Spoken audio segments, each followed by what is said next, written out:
Natagpuan ng bangkay ng isang babae na nakalibing sa compound ng isang condominium sa Cebu City.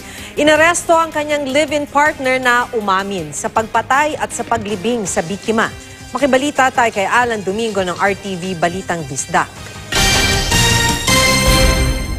Ako may magmasol. Ito kasalang may kupasaylong o ginikanan sa skuan. Yung bigsuon yung pinakabukbanan niya. Sa pag-iyak na lang idinadaan ang panghihinayang ni Crisanto Martinez matapos umamin sa pagpatay sa kanyang live-in partner na si Josephine Ortega. Matinding silos raw ang dahilan kung bakit niya nagawa ang krimen. Ayon sa suspect, merong 4 na tama ng saksak ang liig ng biktima. Ilang kaso na? Kapilan ni mo gidunggan siya? Upat ito sir kayo. Asa dapit sa? Liog sir. Liog ka na. So, pagkahumanin mo siyang iputos? Oo, iputos mo na ko sir. Pagpulti sir, ya, kuha niya. Ako lagi lubong. Goyo din ako panahon ito sa lugar sa buong barak sa... Sa maning, kawat ka pag Wala, lungag ka sa daan nga kamay sir. Kaya mag... Wala, pangalan ako siya kanang siminto, anak human. Basta ako, tangalan ako yuta, inana ba? Noong Marso 15, pinatay ni Martinez ang biktima at kanyang pinalabas na nagpakamatay ito. Marso 22, inalarma ang Mabolo Police Station na merong isang babaeng inilibing sa compound ng isang condominium.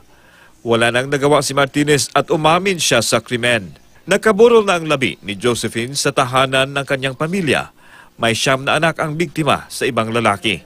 Hindi matanggap ng ina at mga kapatid ng biktima ang nangyari. May tantag iyan na natatong gilabay sa daplin, kay malubong pa na mo, masaninaan. Nakuha naman yun siya, nang nahilis na yung tiil. Wala na yun. Ulatang na yun sa tanan. Nabuhak na niya, yung udiri na nga, kuha na yung buhok. Yung kamot deres bukog, nagawas na. Grabe ang iyang pagdagma sa kong anak. Di na maklaro ang naong, lata na. Grabe. Murag iyang gikuan, gibali-balian niya. Ayon sa pamilya ni Josephine, hiwalay na ang biktima sa kanyang asawa nang mag-live-in sila ng suspect. Biktima raw ng physical abuse si Josephine kay Martinez. Hustisya para sa pagkamatay ni Josephine ang hiling ng kanyang nanay. Tawagan ko sa presidente nga matuman yun ang death penalty sa mga taong magkasasala. Nga grabe kaayo ang pagpatay sa kong anak. Nakadetain na ngayon ang suspect sa detention facility ng Mabolo Police Station at mahaharap sa kaukulang reklamo. Alan Domingo, Nagbabalita, Pilipinas.